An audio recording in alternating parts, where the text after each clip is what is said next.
आनुवांशिक पाठ से हम अब पहला क्वेश्चन देखते हैं जो आपको यूपी बोर्ड परीक्षा के लिए बहुत महत्वपूर्ण होगा। पहला क्वेश्चन है, टी.एच. मॉर्गन ने आनुवांशिक प्रयोग किस पर किए थे? तो पहला ऑप्शन है घरेलू मक्खी, बालू मक्खी, सीसी मक्खी। तो इसका आंसर हो जाएगा फल मक्खी पर टी.एच. मॉर्गन ने आनुवांशिक प्रयोग किए थे। पृथक्करण का नियम प्रस्तुत किया था। तो पृथक्करण का नियम गेगर मेंडलजॉन ने प्रस्तुत किया था। इन्होंने 3 नियम प्रतिपादित किए थे। पहला नियम था प्रभाविता का नियम, प्रभाविता का नियम। दूसरा नियम था पृथक्करण का नियम, तीसरा नियम था स्वतंत्र आव्यूहन का नियम,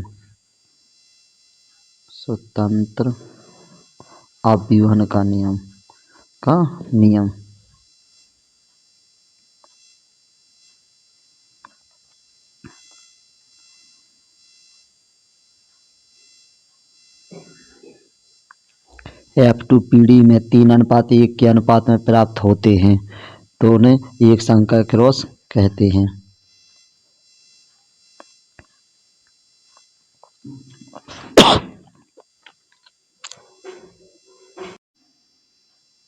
मेंडल ने अपने आनुवांशिकता के प्रयोग कौन से पौधे पर दिए थे? तो जो मेंडल ने अपने प्रयोग मटर के पौधे पर दिए थे।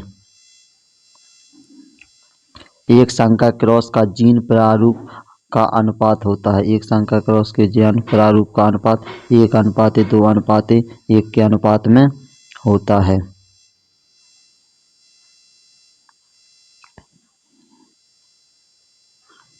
ये लक्षण होते हैं जीनोटाइप और फिनोटाइप। फिनोटाइप 3:1 के अनुपात में होते हैं और जीनोटाइप का अनुपात 1:2:1 के अनुपात में। फिनोटाइप वे लक्षण को आते हैं जो दिखाई देते हैं। जीनोटाइप जो जीन के लक्षण होते हैं। मटर के लंबे पौधे का क्रॉस बौने पौधे से कराने पर प्रथम पीढ़ी में लंबे मटर के पौधे प्राप्त होते हैं। द्वितीय पीढ़ी में प्राप्त पौधे होंगे। तो द्वितीय पीढ़ी में प्राप्त पौधे कैसे होंगे? लंबे भी होंगे और कुछ बौने भी होंगे। जब अपन लंबे पौधों के बीच और बौने के पौधों के बीच, तो कुछ पौधे लंबे होंगे और कुछ पौधे बौने होते हैं, संकर कराते हैं। तो मेंडल ने अपनी प्रारंभिक शिक्षा प्राप्त की थी। तो वे गिरजाघर में मेंडल ने अपनी पहली शिक्षा प्रारंभ की थी। केंद्रक गुणसूत्र से बना होता है। केंद्रक किस गुणसूत्र से बना होता है? तो जो न्यूक्लियोटाइड होता है, केंद्रक इस गुणसूत्र से न्यूक्लियोटाइड प्रोटीन से बना होता है। मेंडल ने गणित एवं विज्ञान के अध्ययन किस विश्वविद्यालय प्राप्त किए? तो जो मेंडल थे उन्होंने वियना नामक विश्वविद्यालय से गणित एवं विज्ञान का अध्ययन किया था। डीएनए का वह भाग जिसमें किसी प्रोटीन संश्लेषण के लिए सूचना होती है, उस भाग को क्या कहा जाता है? उस भाग को जीन कहते हैं। जीन में डीएनए प्रोटीन संश्लेषण की सूचना इकट्ठी होती है।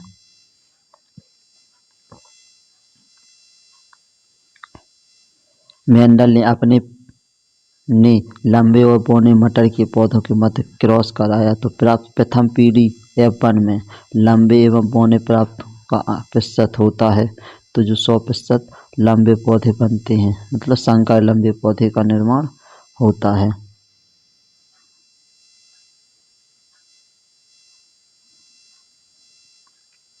शुक्राणुओं में ऑटोसोम अणुओं की गुणसूत्रों की संख्या होती है। तो ऑटोसोम गुणसूत्रों की संख्या होती है वो 44 होती है। 44 होती है और जो 23वां जोड़ा होता है, 23वां जोड़ा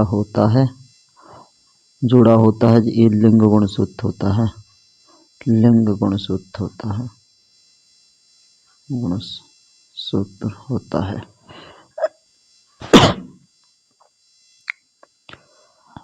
निम्नलिखित में प्यूरिन क्षारक होता है। तो प्यूरिन क्षारक किसमें होता है? तो ग्वानिन है, उसमें प्यूरिन नामक क्षारक होता है।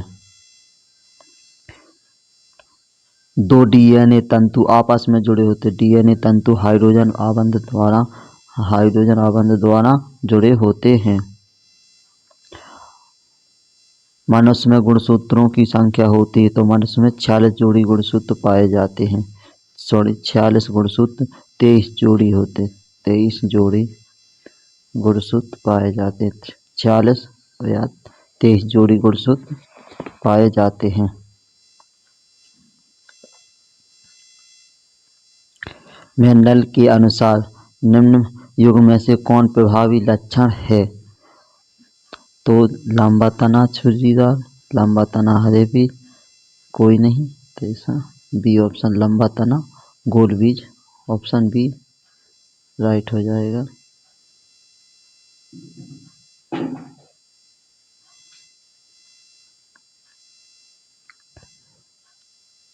द्विसंकर क्रॉस द्वादश प्रारूप होता है, द्विसंकर क्रॉस द्वादश प्रारूप होता है 9:3:1, 9:3:1 के अनुपात में द्विसंकर क्रॉस प्रारूप होता है।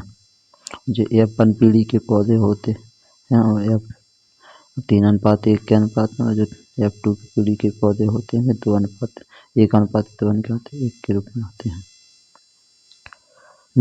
केवल न्यूक्लिक अम्ल एवं प्रोटीन बने होते हैं। न्यूक्लिक अम्ल और प्रोटीन किसके बने होते हैं? इसका आंसर हो जाएगा बने होते हैं, जो विषाणु होते हैं, जो न्यूक्लिक अम्ल और प्रोटीन के बने होते हैं।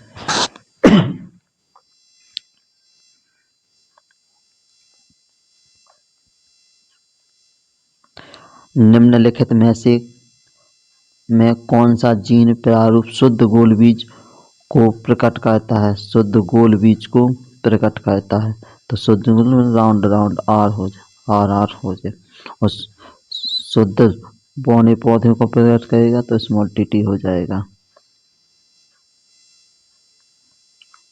डीएनए पाया जाता है, तो डीएनए किसमें पाया जाता है? तो डीएनए केंद्रक में पाया जाता है। मेंडल के अनुसार शुद्ध मटर के शुद्ध बौने पौधे का जीन प्रारूप बौने हैं, शुद्ध बौने हैं तो स्मॉल टी हो जाएगा, और अगर शुद्ध लंबे होते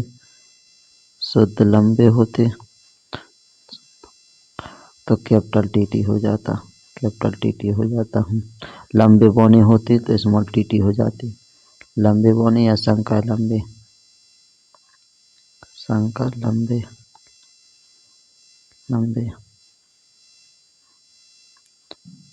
केवल प्रोटीन बने होते हैं, जो केवल प्रोटीन बने होते हैं ये होते प्रियांश के बने होते हैं, केवल प्रोटीन। मेंडल के अनुसार मटर के शुद्ध लंबे पौधे का जीन प्रारूप, शुद्ध लंबे पौधे तो कैपिटल टी हो जाएगा इसका। आनुवांशिक विज्ञान के जनक किसे कहा जाता है? तो ग्रेगर मेंडल जॉन को आनुवांशिक का पिता कहा जाता है। अगला क्वेश्चन, मेंडल का प्रायोगिक पौधा था। मेंडल ने मतलब अपना प्रयोग किस पौधे पर किया था? जो मटर उद्यान है इस पर अपना प्रयोग किया था। मेंडल के अनुसार मटर के पौधे में निम्नलिखित में से कौन सा जीनोटाइप लंबे तने झुर्रीदार बीज के बीच व्यक्त करता है? लंबे तने तो कैपिटल टी होगा, और झुर्रीदार राउंड है, स्मॉल आर हो जाएगा।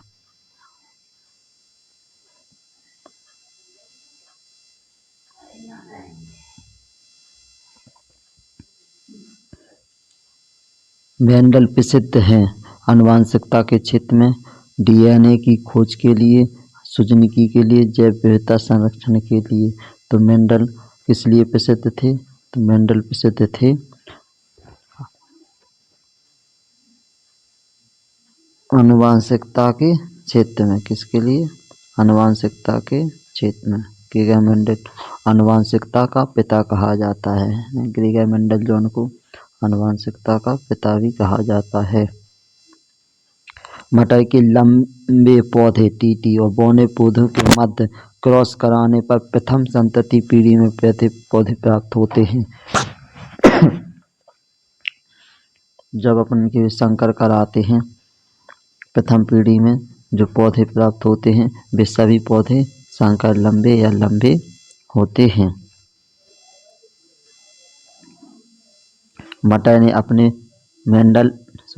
मेंडल ने अपने प्रयोग में मटर के पौधों के किन लक्षणों का अध्ययन किया? तो जो मेंडल ने हैं उनके किन लक्षणों का अध्ययन किया था? तो सफ़ेद बैंगनी फूलों को भी किया था, गोल झुर्रीदार भी किए थे, लंबे पौने पौधों के मध्य। तो इनका आंसर हो जाएगा ये सभी। मेंडल ने अपना प्रयोग किया था। मेंडल ने अपना प्रयोग किस पर किया था? तो इन्होंने मटर के उत्पादन के लिए अपना प्रयोग वंशागत लक्षणों पर ने अपना प्रयोग किया था। किस पर? वंशागत लक्षणों पर उन्होंने अपना प्रयोग किया था। वंशागत लक्षणों पर, वंशागत गुणों के लक्षणों पर उन्होंने अपना प्रयोग किया था। आंसर हो जाएगा वंशागत लक्षण। वंशागत लक्षण हो जाएगा। ठीक आंसर जाए। जय हिंद, जय भारत।